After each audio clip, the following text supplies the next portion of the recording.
So, you ever wonder what's going on the governmental end of the North American continent of No Earth? We're going to talk about that today. Hi, my name's Eagle.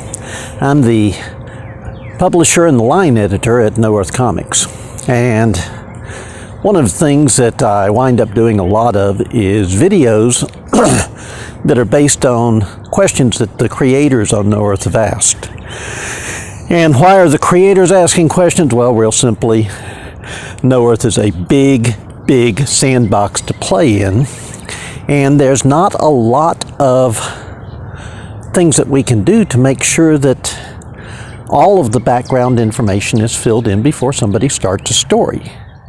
So these videos are a good way for me to do a quick fill-in of the background and then go back and fill in the written part later.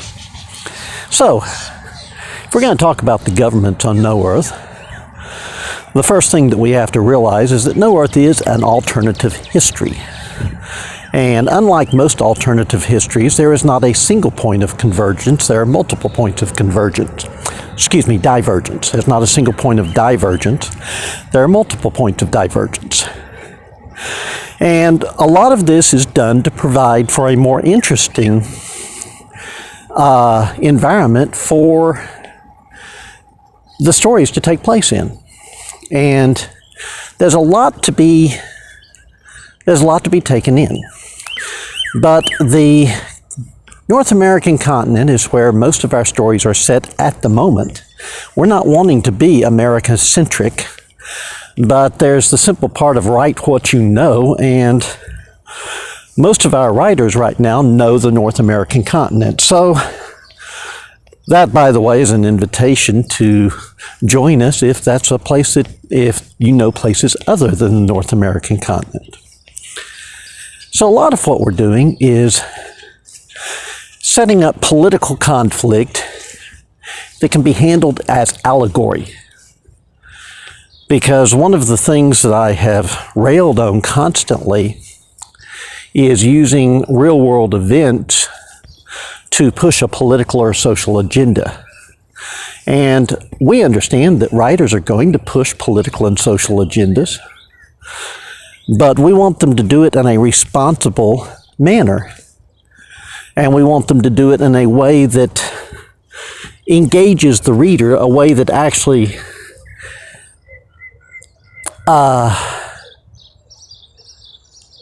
not just engages the reader, but doesn't alienate the reader. So one of the things that we've got is the three governments on No Earth, or the three governments on the North American continent. And that is the Republic of Texas, the Confederate States of America, and the United States of America. To start off, it's easiest to take this as the Republic of Texas first. And this is a fairly simple divergence. No, it's actually not a fairly simple divergence. There's time travel involved. The Texican side wound up with advanced weaponry, which in this case simply means semi-automatic weapons of a modern design. And so they wound up winning the Texas War for Independence, and the big rallying battle was the Alamo. And the Alamo did not go down. The Alamo was rescued by Sam Houston and the Texican Army. So after they finished the Battle of the Alamo, they just went ahead and drove all the way to Mexico City and put down Santa Anna's entire government. And so we wind up with a Republic of Texas that stretches from where modern-day Texas is all the way to the Pacific Ocean, taking into account New Mexico and Arizona, and all of Mexico. And this is, the government itself winds up being a very libertarian government. And minimal government governmental interference, very lax regulations. And Texas, because they have sudden access to semi-automatic weapons, winds up advancing the entire weapons industry, which is why you see more advanced weapons on No Earth than you see in our world.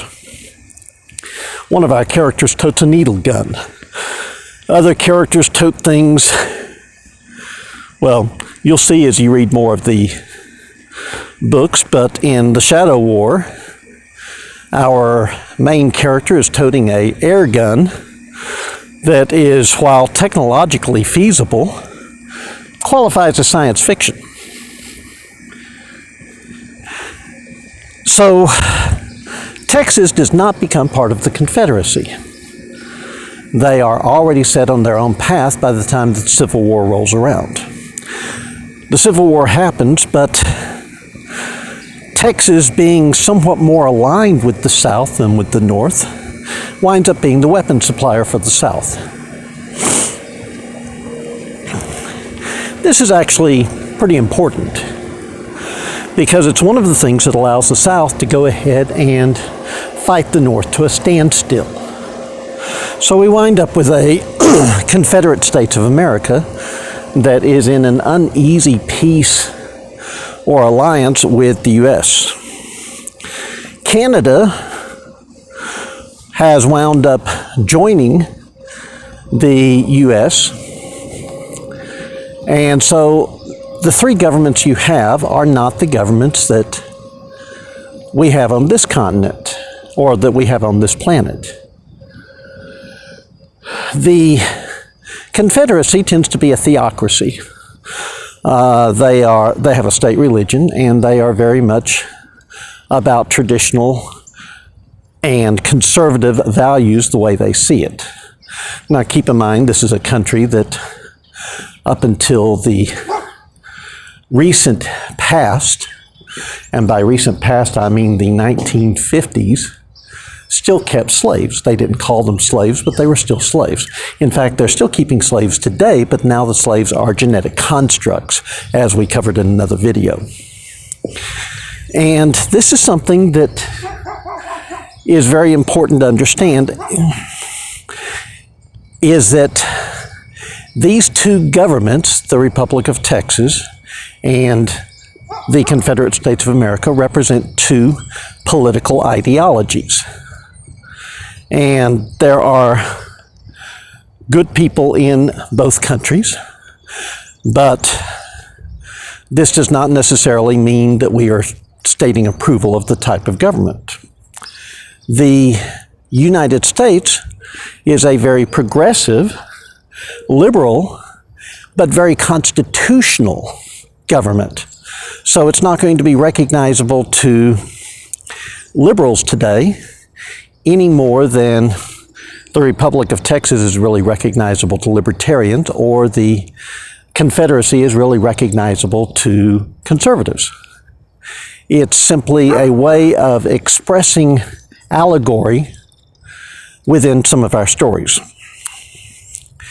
It's a way to allow our writers to play and expand upon political principles and political ideologies within their stories without referencing it to modern day America.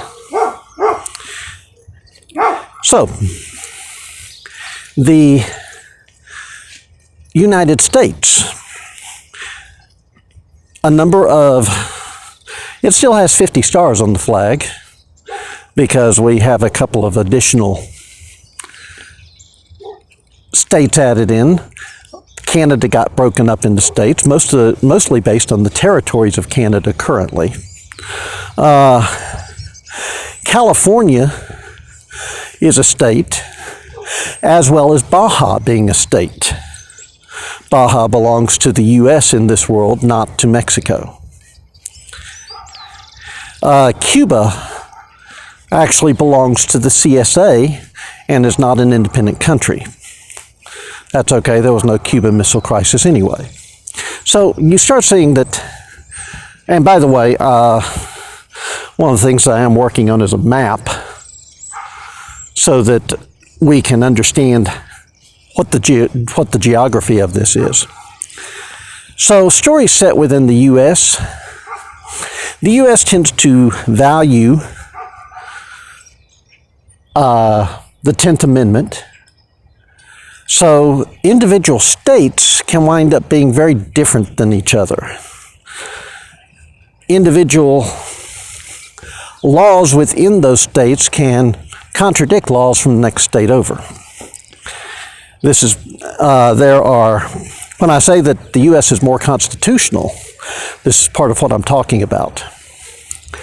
It's more based on the Constitution that exists within our world. There's a couple of changes. There are some amendments that did not get made. There are some amendments that did get made. Some of this is covered in the background, but in general, there's room for a lot of development within the U.S. Hell Night was only 20 years ago, and Hell Night wound up causing a lot of changes. Hell Night wound up destroying a couple of cities. Now, I don't know which cities it destroyed because we haven't got there yet. We know that Los Angeles suffered a major explosion that took out part of the city. And we now know from Spellbound that Baltimore was rebuilt and is now called New Baltimore.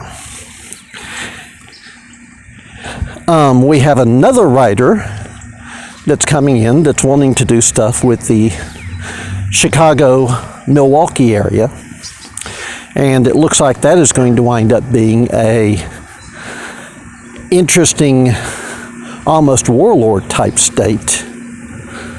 So we're going to take a look at that as the editorial board goes over the pitch, because frankly I like the pitch. And we're going to see how that plays out in the continued evolution of No Earth. The three governments therefore wind up constituting the 3 points of a triangle, because libertarian is not halfway between liberal and conservative. Libertarian is its own point.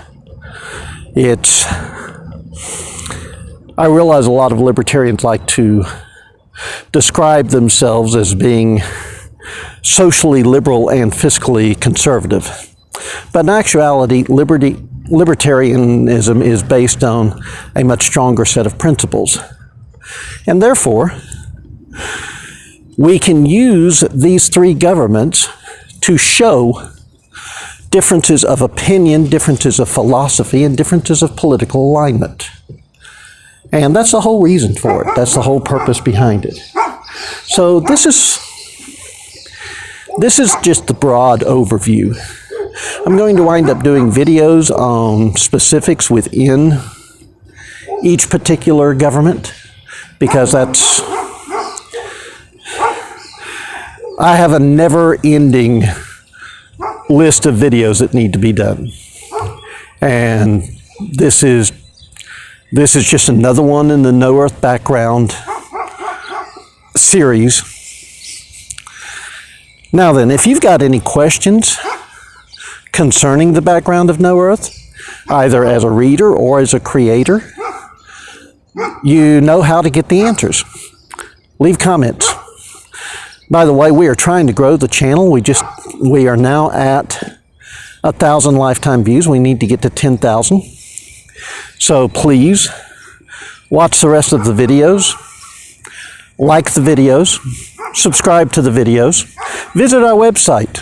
I'll put the link in the description below. But please help support us. Thank you very much for your time. We're going to talk again.